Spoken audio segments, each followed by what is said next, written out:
첫 번째가 은혜, 주의 손이 함께하는 힘이라는 제목 가지고 하나님의 말씀을 전하도록 하겠습니다.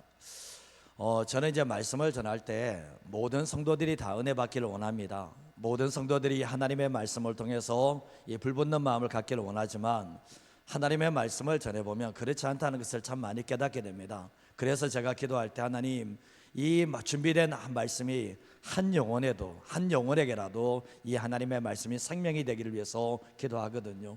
여러분도 오늘도 이 말씀을 들을 때 이 말씀이 그 한 사람이 저와 여러분이 될 수 있는 자리가 되기를 간절히 소원합니다. 이제 모든 은혜의 원천은 십자가에 있다. 모든 은혜의 원천은 십자가에 있다라고 말씀을 드렸는데, 우리가 예수 믿는 사람들은 은혜의 십자가를 붙드는 삶을 살아가는 사람과 은혜의 십자가를 붙들지 않는 사람들의 모습은 전혀 다른 모습을 가져오게 되거든요. 우리가 은혜가 메마를 때가 있지 않습니까? 은혜가 메마를 때가 있는데 그 은혜가 메마른 자리에서도 다시 십자가에 서야 될 이유가 뭐냐 보면, 내가 메마르면 메마를수록 그 은혜를 다시 회복시켜 주는 것도 은혜의 십자가라는 것을 알게 됩니다. 우리가 은혜의 십자가를 붙들게 되면 눈에 보이는 것이 아니라 다시 정말 영혼을 붙드는 하나님의 사람이 될 수가 있지만, 예수님의 십자가를 놓쳐버리게 되면 신앙도 기복주의로 흐르게 된다는 거예요. 그거 뭡니까? 눈에 보이는 복이 전부인 것처럼 삶을 살게 되게 되는데, 그래서 우리가 기도할 때도 은혜 위에 은혜를 달라고, 어제 말씀에도 똑같은 말씀이죠.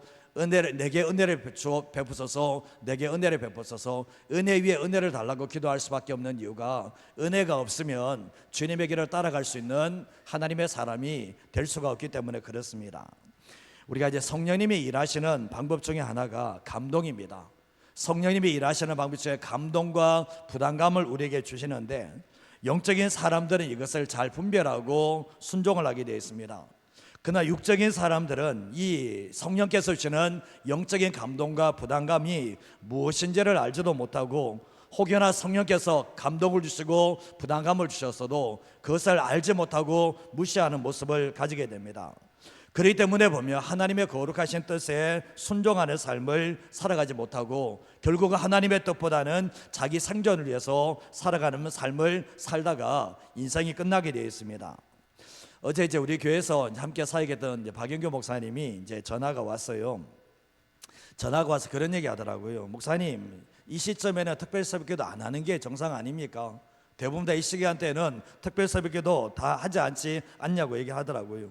관례상 이때는 새벽기도, 특별 새벽기도 잘 안 합니다. 그러나 뭐냐 보면, 제가 이제 기도하면서 은혜에 대한 설교를 해야 되겠다, 그런 마음이 이미 오래전부터 왔거든요. 근데 언제 해야 될지를 이때를 분별하고 있다가 지금 하지 않으면 더 이상 힘들고 못하겠다는 그런 마음들이 오게 되면서, 이런 성령의 감동 속에서, 부담감 속에서 시작을 하게 되었는데, 주의 몸된 교회가 은혜가 넘치고 성도들에게 은혜 넘치는 것이 너무나 중요하기 때문에 이 설교를 하고 함께하는 시간들을 가지고 있습니다. 이제 그리스도인들이 이제 기독교 출판계를 살리시려면 책을 사서 읽으셔야 됩니다.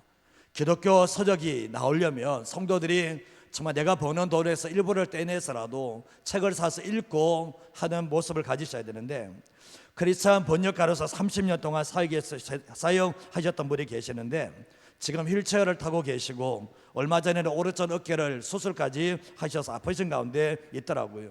근데 어제 페이스북에 올린 내용인데, 미국 LA에 그레이스 커뮤니티 처치라는 교회가 있는데, 존 메가더 목사님이 사역하시는 교회입니다. 근데 그 교회에 이제 다니시는 85세 된 김조이스라는 할머니께서 우리말로 번역된 이분이 이제 번역을 했는데, 존 메가더 목사님의 신약 주석 에베소서를 읽었던 거예요. 근데 에베소서 양이 620페이지. 몇 페이지요? 620페이지. 근데 85세 된 할머니가 620페이지를 읽었던 거예요. 근데 그 다 읽고 난 뒤에 한국에 나오는 제자편에 편지와 함께 $100의 돈을 넣어서 이것을 번역한 분에게 전해주라고 얘기를 하게 되었던 거예요. 편지도 연로하셔서 글을 직접 쓰기 힘들어서 제자분이 받아 적어서 했는데, 이분이 이제 번역하신 분이 32년 동안 번역쟁이로 살면서 이런 일은 처음이다 얘기를 하면서, 편지 내용을 제가 읽어보니까 그렇게 적혔더라고요. 이게 다 말씀은 못 들고요.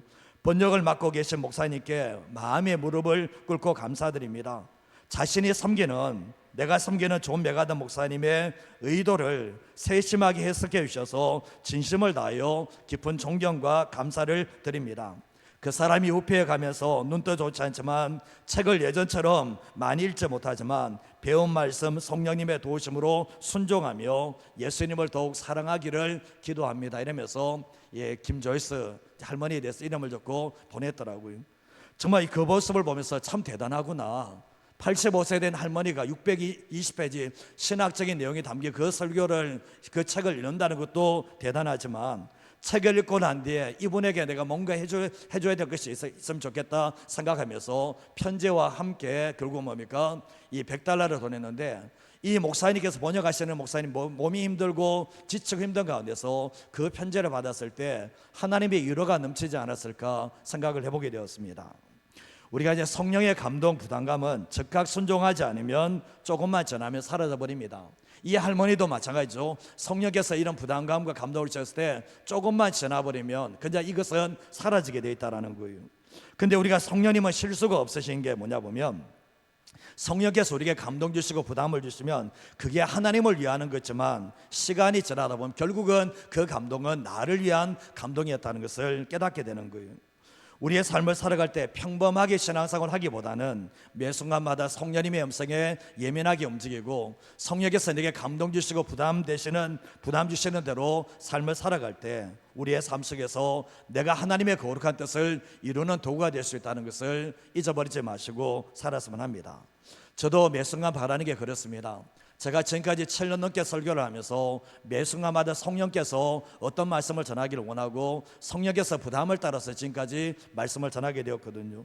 그래서 우리가 신앙생활 할 때도, 우리의 삶을 살아갈 때도 보면 매 순간마다 내가 어떤 일을 한다 할지라도 하나님의 감동, 성령님의 감동을 받아낼 수 있는 하나님의 사람이 될 수가 있어야 됩니다. 이제 예수 믿는 그리스도인에게 있어서 주의 손이 함께한다, 저 사람의 삶의 모습을 보면 주님의 손이 함께하는 삶을 살아간다, 이것보다 행복한 인생은 없다라는 거죠. 주의 손은 눈에 보이지 않아요. 눈에 보이지 않는 주의 손이지만 눈에 보이지 않는 주의 손은 그 삶 속에 드러나게 되는데, 성경에서 주의 손은 두 가지 측면에서 나타난다면, 첫 번째는 원수들을 찢을 때도 주의 손이 함께 하십니다. 주의 손이 함께 하심으로 말미암아 하나님을 대적하고 하나님의 백성들을 대적하는 사람들을 주의 손이 치시는 장면을 보여주고 있거든요. 헤롯 왕이 하나님께 영광 올리지 않고 정말 이렇게 교만해졌을 때 하나님께서 벌레를 통해서 쳐버린 일들이 일어나는 것을 보게 되잖아요. 또한 더 나아가서 보면 하나님의 손은 뭡니까? 이제 하나님의 백성들에게도, 신실하게 주님의 길을 가는 사람에게도 하나님의 손이 나타나는데, 주의 손이 함께하는 삶을 살게 되면 정말 죽을 상황 가운데서도 건짐을 받게 되고 하나님의 놀라운 기적들을 경험할 수 있는 게 뭐냐 보면 주의 손이 함께할 때 나타내는 특징이라는 것을 알게 돼요.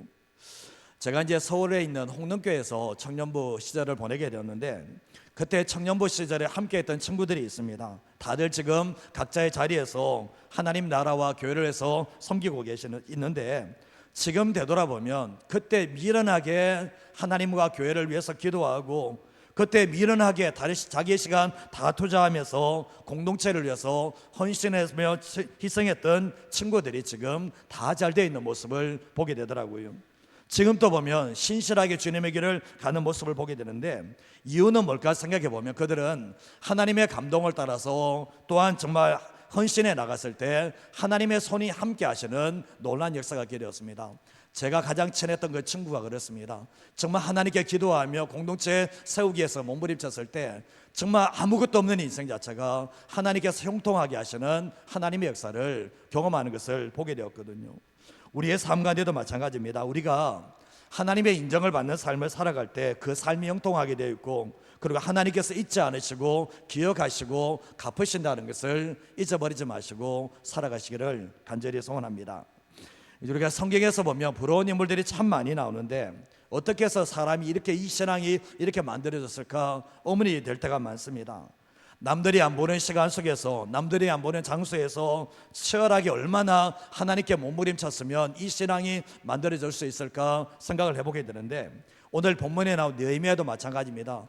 느헤미야가 어쩌면 높은 관직에 최고의 자리에 있는데도 불구하고 이렇게 쓰임받는 모습을 보게 되면 그저 우연이 된 게 아니라 하나님 앞에서 얼마나 몸부림치는 삶을 살았을까 우리는 충분히 상상을 해볼 수가 있게 되는데, 결국 뭡니까? 오늘 말씀에도 보면 주의 손이 함께했다고, 은혜가 임하니까 주의 손이 함께했다라고 분명히 말씀을 하고 있는 겁니다. 자, 오늘 말씀을 통해 첫 번째로 이해하시는 게 뭔가 같이 한번 읽어보도록 하겠습니다. 영적 감동, 부담감을 자신의 사명으로 여기고 피하지 않습니다. 이게 바로 은혜가 있고 주의 손이 함께하는 사람의 특징입니다. 주님의 손이 함께하고 은혜가 있는 사람들은 영적 감동을 잘 받는다, 영적인 부담감을 잘 가진다라고 말씀을 드렸는데, 영적인 사람과 육적인 사람의 특징이 뭐냐 보면 육적인 사람들은 영적인 감동을 못 받아요. 영적인 부담감을 받지를 못해요.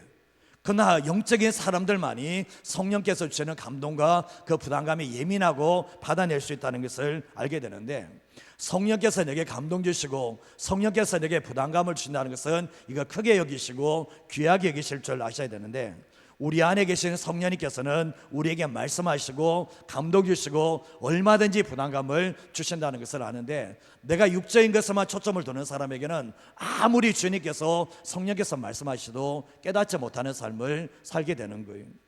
오늘 느헤미야 1장 1절에 3절 말씀에 보면 이제 하가라의 아들 느헤미야의 말이라 얘기하면서 아닥사스다 왕 제20년에 수상국에 있게 되는데, 2절 말씀에 형제들 가운데 하나인 하나니가 두어 사람과 함께 유다에서 이제 찾아오게 됩니다. 유다 예루살렘 찾아와서 이 느헤미야가 묻습니다. 그 사로잡힘을 면하고 남아있는 유다와 예루살렘 사람들의 형편을 묻게 되었을 때 그때 어떤 얘기 해줍니까? 그들이 이제 내게 말하는 게 정말 큰 환난을 당하고 능력을 받으며 예루살렘 성은 허물어지고 성문들은 불탔다는 하는 얘기를 듣게 됩니다. 지금 느헤미야가 어디에 있습니까? 수상국에 있잖아요. 편안한 삶을 살고 있습니다. 그런데 예루살렘에 대한 소식을 듣게 되는데 좋은 소식이 아니라 안 좋은 소식이, 나쁜 소식을 듣게 됩니다. 그냥 넘기면 돼요. 나는 편안하게 살고 있으니까 문제없어. 정말 저기에 있는 사람들도 하나님께서 어떻게 해주시겠지 생각하면서 그냥 가만히 있으면 됩니다. 그러나 느헤미야의 반응은 어떤가 보면 4절과 5절 말씀에 보면, 내가 이 말을 듣고 앉아서 울고 수일 동안 슬퍼하며 하늘의 하나님 앞에 금식하고 기도하며 이르되, 하늘의 하나님 여호와 크고 두려우신 하나님이여, 주를 사랑하고 주의 계명을 지키는 자에게 언약을 지키시며 긍휼을 베푸시는 주여 간구하나이다 라고 얘기를 하고 있습니다. 자, 가만히 생각해 보면 내가 이 말을 듣고 부담이 오는 거예요. 느헤미야가 이 정말 하나님의 얘기를 듣고 마음에 부담이 오고 감동이 오게 되는데, 그것 때문에 앉아서 수일 동안 슬퍼하며 하나님 앞에 금식하며 기도합니다. 내 삶을 지금 다 잘 되는데 정말 예루살렘에 있는 사람의 성벽이 다 허물어지고 무너졌다는 소식을 듣게 되면서 큰 환난을 겪고 있다는 것을 듣게 되면서 정말 이 마음속에 부담이 오면서 그냥 하나님 앞에 금식하는 자리로 나아가게 됩니다. 영적으로 예민하지 않으면 이런 감동 안 와요. 영적으로 예민하지 않으면 이런 부담감이 찾아오지 않는데, 결국 뭡니까? 대부분의 사람들은 이런 상황 가운데서 감동 못 받습니다. 이런 상황 가운데서 영적인 부담 안 가집니다. 근데 결국 뭡니까? 아무 일 없는 것처럼 넘어갈 수 있는 상황인데도 불구하고 뭡니까? 느헤미야는 하나님께서 자신에게 주는 영적인 감동과 부담감을 떨쳐버리지 않고 금식하며 기도한다 나가며, 또한 조상들의 죄까지도 회개하면서 주의 백성들을 회복시켜 달라고 하나님께 기도하며 나가게 되었던 거예요. 결국 이 느헤미야는 피하지 않습니다. 하나님께서 자기에게 주시는 그 마음의 감동과 부담감을 따라서 움직이게 되는데, 결국은 뭡니까? 이런 사람들이 하나님께 쓰임받는 사람이 될 수 있다는 것을 말씀하고 있는 거예요. 사도행전 11장 19절에서 21절 말씀에도 보면, 스데반에 일어난 환난을 말미암아 흩어진 자들이 베니게와 구브로와 안디옥에게 이르러 누구에게만 말씀을 전합니까? 유대인에게만 말씀을 전하게 돼요. 근데 그쪽에 구브로와 구레네 몇 사람이 안디옥에 이르러서 헬라인에게도 이방인에게도 주 예수를 전파하게 되는데, 다시 한번 읽어볼까요? 주의 손이 그들과 함께 하심에 수많은 사람들이 믿고 주께 돌아오더라. 아멘. 당시에 이방인들에게 복음을 전하는 것은 부담스러운 일이었습니다. 어떤 핍박이 당할지도 모르는 상황으로 되어 있었거든요. 안디옥에 복음을 전하지 않은 이방 사람들에게 복음을 전하지 않았던 이유가 뭐냐 보면 전함으로 말미암아 우리가 어려움 당하고 전함으로 말미암아 핍박을 당할까 봐 전하지 못했거든요. 그러나 이 몇몇 사람들이 이 안디옥에 들어가서 복음을 전하게 되고 거기에서 교회가 세워지는 일들이 있게 되었는데 이들조차 뭐 전하고 싶은 마음이 있겠습니까? 정말 인간적인 생각을 하면 전하고 싶은 마음은 별로 없었겠죠. 근데 왜 들어갔을까 생각해 보면 성령의 감동과 성령께서 주시는 부담감을 떨쳐버리지 못하고 피하지 않고 그곳에 서서 주의 복음을 전했을 때 결국 뭡니까? 거기에서 주의 손이 함께 하심으로 말미암아 많은 사람들이, 허다한 사람들이 예수님을 믿고 돌아오는 역사가 있게 되었던 거예요. 성령의 감동을 받은 사람들, 성령의 부담감을 받은 사람들이 없었다면 이 땅 자체가 어떻게 됐을지 참 모르지만 정말 성령께서 주시는 이 마음의 부담감을 떨쳐버리지 못하고 들어간 사람을 통해서 그 땅의 구원의 역사가 일어났다는 것을 알게 되는 거예요. 우리가 가만히 생각해 보면 피해야 될 것이 있는가 하면 피하지 말아야 될 것이 있는데 정말 피하지 말아야 될 게 뭐냐 보면 성령께서, 하나님께서 내게 주시는 그 감동과 부담감을 피하는 순간부터 나를 통해서 하나님은 일하지 못한다는 것을 분명히 알 수 있는 겁니다. 사도 바울이 보면 사도행전 20장 말씀에 보면 예루살렘에 들어가면 자기가 죽는다는 거 알아요.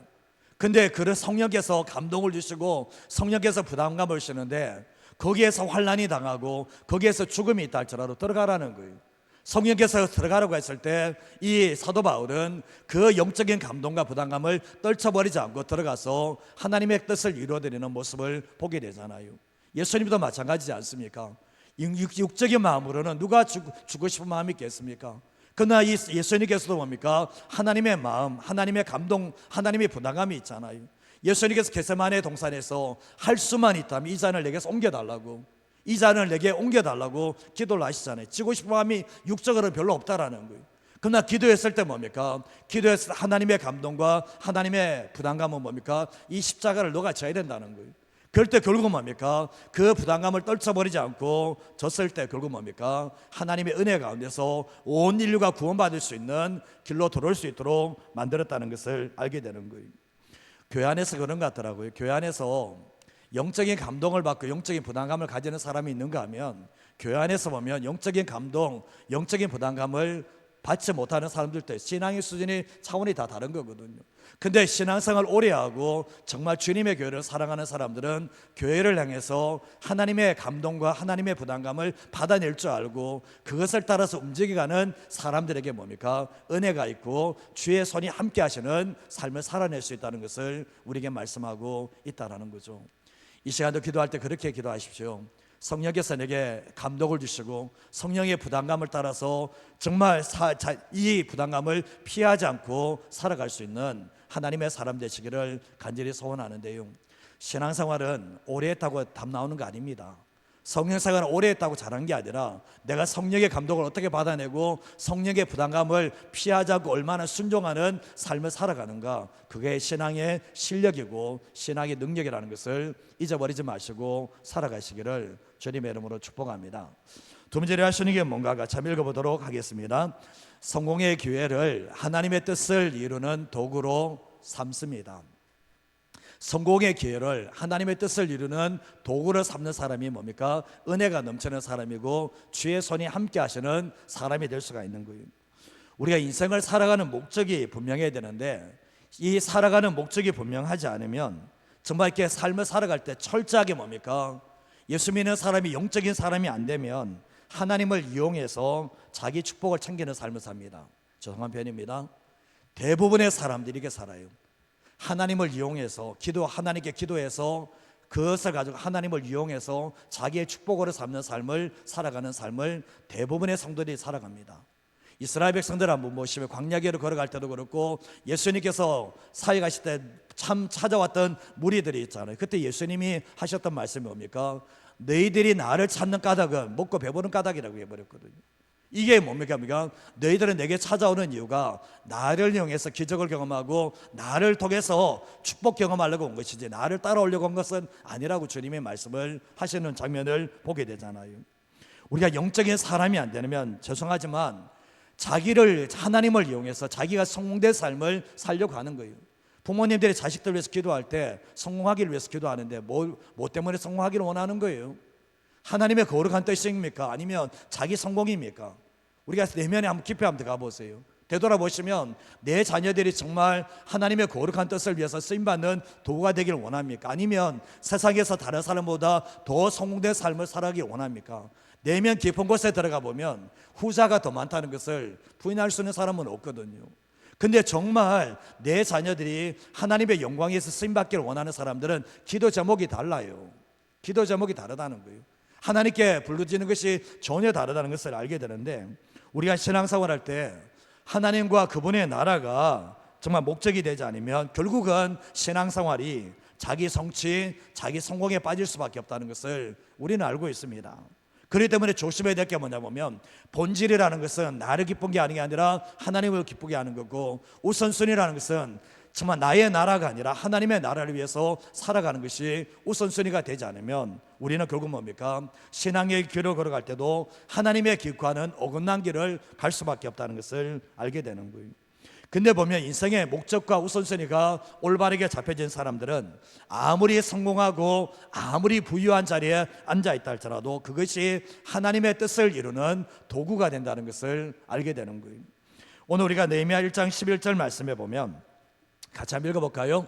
주여 구하오노니 귀를 기울이사 종의 기도와 주의 이름을 경외하기를 기뻐하는 종들의 기도를 들으시고 오늘 종이 형통하여 이 사람들 앞에서 은혜를 잊게 하옵소서 하였나니 그때 내가 왕의 술관원이 되었느니라. 주님께 기도하는 게 뭡니까? 정말 주의 이름을 경외하기를 기뻐하는 종들의 기도를 들으시고 오늘 종이 형통하여서 이 사람들 앞에서 은혜를 잊게 하옵소서 기도했는데 그때 뭐가 됐습니까? 내가 왕의 술 맡은 관원이 됐다라고 말씀을 하고 있는 거예요. 바사 왕국의 포로로 잡혀와서 성공의 반열에 오르게 됐는데 왕의 가장 큰 총애를 입는 사람이 되었습니다. 술 맡은 관원은 아무나 하는 게 아니에요. 그 당시 때 왕을 죽이려면 술에 독을 타면 이 결국 뭡니까? 이 마시고 죽게 되잖아요. 그래서 항상 술 맡던 관원장이 먼저 술을 확인하게 되는데 왕이 가장 총애하는 사람이 그게 그 자리를 맡게 되는데 이 포로 주제에 느헤미야가 뭡니까? 그 자리까지 올라가는 일들이 있게 되었는데 2장 1절에서 3절 말씀에 보면 이제 아닥사스당 20년에 정말 이렇게 왕 앞에 포도주가 있길로 내가 그 포도주를 왕에게 드렸는데 이전에는 왕 앞에서 수심이 없었는데 수심이 가득한 모습이 있게 되었습니다. 그때 왕이 즉각적으로 눈치를 채고 내가 무슨 병이었거늘 어찌하여 얼굴에 수심이 있느냐라고 했을 때 필은 내 마음에 근심이 있음이로다 했을 때 결국 왕 앞에서는 근심된 모습을 보이지 않아야 되는데 그때 내가 크게 두려워하여서 왕께 대답하되 왕은 만세수를 앞서서 내 조상들의 묘실이 있는 성읍이 이제까지 황폐하고 성문이 불탔는데 내가 어찌하여 수심이 없을 수 있습니까? 라고 대답을 합니다. 그때 결국 뭡니까? 지혜롭게 말해야 되고 조상들의 묘실이라는 것은 이 바사 왕국 사람들은 조상들의 묘실을 아주 중요하게 여기거든. 이 얘기를 하고 있거든. 그러면서 뭡니까? 솔직할 때는 정확하게 솔직하게 말하게 되었던 겁니다. 그때 4절과 5절 말씀에 왕이 말씀을 합니다. 그러면 내가 무엇을 원하느냐? 내가 뭐 해주기를 원하냐 했을 때 이 느헤미야가 즉각적으로 하나님 하늘에 계신 하나님께 묵도하고 기도하면서 말하는 게 뭡니까? 왕이 만일 좋게 여기시거든 내가 왕에게 은혜를 받았으면 나를 유다 땅에 보내달라고 그리고 유다의 무너진 성벽을 건축하게 해달라고 요청을 하게 됩니다. 그때 왕이 정말 이렇게 말했을 때 그건 뭡니까? 왜 느헤미야가 왜 유다 땅으로 가려고 하는 겁니까? 자기가 더 성공하기 위해서 가려고 하는 건 아니잖아요. 결국 뭡니까? 이 느헤미야는 자신을 술 맡던 관으로 올려줬을 때 그것을 통해서 자기 야욕을 자기 야망을 채우는 것이 아니라 결국 뭡니까? 하나님의 뜻과 목적을 위해서 종의 형통을 잊게 하려고 했을 때 그건 뭡니까? 그 자리까지 올라가서 쓰임받는 모습을 보게 되는 거예요. 근데 2장 6절에서 8절 말씀에도 보면 이제 왕후도 그 옆에 앉게 되는데 왕이 이야기합니다. 너 몇 날에 다녀올 길이 몇 날이 되며 어느 때에 돌아오겠느냐 얘기했을 때 왕이 또 나를 이제 보내시기로 좋게 여기시면 내가 기한을 정하고 또 왕께 이야기하면 뭡니까? 정말 내가 가는 길에서 정말 유다에 들어가기까지 잘 통과하게 해달라고 얘기하면서 8절 말씀에도 보면 이제 3년 감독이든지 또 정말 들어갈 집을 위해서 들보릇을 제목을 내게 주게 하옵소서 얘기했을 때 내 하나님의 선한 손이 나를 도우심으로 왕이 허락했다라고 말씀하고 있고요. 누구를 통해서 역사하는 겁니까? 하나님의 선한 손이 나를 도우시고 왕이 허락했다라고 말씀을 하고 있는 거예요. 결국 뭡니까? 하나님의 손을 그치지 않고 내려오는 것은 없다는 것을 알게 되는데 일사천리로 진행되는 모습을 보게 됩니다. 왜 그렇습니까? 충분히 기도했으니까. 충분히 하나님께 기도했고, 그리고 또 이 아닥사스다의 왕의 마음을 움직이는 것은 이 느헤미야가 움직이는 게 아니라 누구를 움직입니까? 하나님께서 이 마음을 움직이고 있다는 것을 알게 되는 거예요. 하나님께서는 어떤 사람의 마음도 움직일 수 있습니다. 하나님께서 아무리 완악한 사람의 마음도 움직일 수 있는데 사울의 마음까지도 한 번에 깨뜨릴 수 있는 것이 하나님이신데, 결국 뭡니까? 느헤미야가 요구한 것처럼 필요한 모든 조서들과 들보릇을 쓸 모든 제목까지도 다 구한 것을 다 허락하는 모습을 보게 되는데, 왕이 도왔다기보다는 내 하나님의 선한 손이 나를 도우심으로 왕이 허락했다라고 분명히 말씀을 하고 있는 거예요. 근데 에스라도 그렇지만 학사금 제사장 에스라도 보면 하나님의 손이 도왔다, 하나님의 선한 손이 도왔다는 그 얘기를 참 많이 하고 있거든요. 하나님의 은혜가 임하면 결국 뭡니까? 주의 손이 돕는 하나님의 놀라운 역사가 있다라는 것을 우리에게 말씀하고 있는 거예요. 우리는 어떻습니까? 우리가 삶을 살아갈 때 어떤 목적을 가지고 살고 있습니까? 내가 삶을 살아갈 때 어떤 목적을 가지고 살고 있는가 참 중요한데, 내가 성공해야 될 이유가 뭐가 있고 내가 형통해야 될 이유가 뭐냐 보면 그게 하나님의 뜻을 이루는 도구가 될 것인가, 아니면 그 성공을 통해서 내가 뭔가 원하는 것을 이루는 것인가, 그 차이를 보면 그 사람이 영적 사람인지 영적인 사람이 아닌지를 정확히 알 수가 있게 되는 거예요. 우리가 신앙생활할 때 은혜가 필요한 이유가 뭔지 아십니까? 은혜가 떨어지면 항상 뭐냐 보면 하나님을 이용해서 내가 잘 돼야 돼. 이거는 100% 맞아요. 은혜가 떨어지면 항상 하나님께 기도하는 것도 내가 잘 되기 위해서 내가 기도하는 것이고, 그러나 결국 뭐냐 보면 은혜가 있으면 뭡니까? 은혜가 내 안에 메마르지 않으면 내게 주신 성공이 있고 내게 주신 부여가 있다 할지라도 이 모든 것이 하나님의 거룩한 뜻을 위해서 쓰임받기를 원하고 그렇게 실제적으로 살아가는 삶을 살게 된다는 거예요. 우리가 신앙생활할 때 기도가 분명해야 될 이유가 뭐냐 보면 기도가 선명하지 않으면 삶은 선명해지지 않아요.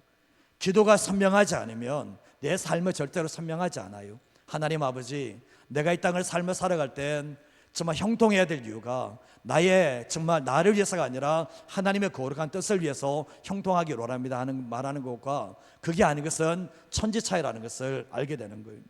우리가 삶을 살아 예수님께서 이 땅에 오셨을 때 많은 사람이 임금으로 세우려고 했거든요. 그때 예수님은 뭡니까? 성공이 목적이 아니라 하나님 아버지의 거룩한 뜻을 이루는 것이 바로 예수님의 목적이었다는 것을 알게 되는 거예요. 내 자녀들 위해서 기도할 때도 그렇습니다. 한국교회가 지금 이렇게 어려움 당하는 이유는 부모님들의 기도 때문입니다. 부모님들이 기도한 게 어떤 기도였나 보면 이 한국교회 믿음의 1세대들의 기도는 내 자녀들이 예수님 믿게 하고 하나님께 쓰임받는 사람이 되기 위해서 1세대가 기도했다면 2세대가 기도한 것은 내 자녀들이 하나님 앞에 쓰임받기를 원하는 그릇이 아니라 세상에서 성공되기를 원하는 그 기도를 드렸던 거거든요. 이거 부인할 수 없어요. 결국은 뭡니까? 그 뜻대로 됐잖아요. 지금 교회가 이렇게 어려워지고 있는 이유도, 교회가 어려워지는 것도 결국 뭡니까? 내 자녀들을 하나님의 거룩한 뜻을 위해서 도구로 드리는 그 기도가 아니라 내 자녀들이 세상에서 성공하기를 위해서 기도했기 때문에 이런 교회가 지금 만들어지고 있다는 것을 부인할 수 있는 사람은 아무도 없다라는 거예요. 오늘 우리가 이 말씀을 보시면서 우리가 삶을 살아갈 때 은혜가 뭐냐? 은혜는 주의 손이 함께하는 힘을 만들어주는 것이 은혜라는 것을 알게 되는데, 우리가 오늘 이 말씀을 보면서 신앙생활할 때 하나님, 정말 내가 영적인 감동과 영적인 부담감을 받아낼 수 있는, 성령께서 내게 어떤 감동을 주고 어떤 영감을 주고 어떤 부담감을 준다 할지라도 받아낼 수 있는 사람, 받았다면 피하지 않는 하나님의 사람이 되기 위해서 기도하시고요. 더 나아가서 하나님, 내 삶의 모든 것들, 내 삶의 성공이 이 네헤미야처럼 성공의 기회가 주어졌다 할지라도 이것이 결국은 하나님의 뜻을 이루는 도구가 되기 위해서, 그렇게 쓰임받기 위해서 삶을 살아갈 때 그 삶 속에 은혜가 있고 그 삶 속에 주의 손이 함께 하신다는 것을 잊어버리지 마시고 살아가시기를 바랍니다. 그리한 삶을 살아가는 사람들은 삶을 살아갈 때 자신감이 넘쳐요. 아, 이렇게 살면 되네, 정말 주님께서 내게 주시는 감동을 따라 살면 되네, 이런 자신감이 있지만 한 번도 못 받아보신 분들이 여기 있을 거예요. 성령의 감독이 뭔지, 성령의 부담감이 뭔지를 한 번도 못 받아보면서 살아가는 사람이 있으면 회개하셔야 됩니다. 정말 그 예수 믿는 사람의 모습 아니거든요. 그런 일은 있을 수가 없잖아요. 그래서 오늘도 기도하시며 나갈 때 우리가 정말 영적인 감동과 부담감을 잘 받아내며, 그리고 내게 주신 사명을 피하지 않고 하나님, 내 삶에 우리 가족이, 우리 교회가 하나님의 거룩한 뜻을 이루어질 수 있는 교회가 되며 순종해 나갈 때 날마다 하나님의 은혜가 머무는 교회가 될 수 있다는 것을 잊어버리지 않고 살아가는 저와 여러분의 인생 되시기를 주님의 이름으로 축복드립니다. 이